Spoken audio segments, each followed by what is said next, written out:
nanje rero ibyo byabaga muri plane ari uko nyabonye ibintu bimeze ari uko yankuze nkamukunda ari uko nyakuze ikinovuga character ziwe nawe agakunda izanje urumva. Yes, nk'umuntu mukuru wavuze ko mu byukuri ujya gushaka umugore wawe wa mbere wagendeye ku ndangagaciro iyo ujya guhitamo girlfriend nkuko waravuze ko mwiza yari girlfriend wawe ureba ku ngeso nziza ureba ku mico myiza ureba ku myitwarire ariko uvuga ko wakunze mwiza ku ifoto. Dusobanurira ukuntu wakunze mwiza ku ifoto kugeza aho ujya guhura nawe utari wamenya imico yiwe.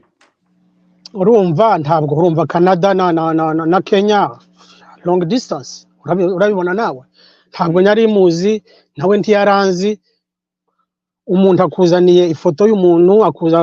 arabahujije nta kundi kuri telefone burya ntibomenya umuntu kataziwe so bizo ntibizoshoboka ntaho twigeze tubana nawe ko ndakubwira gusa uko twabanye na se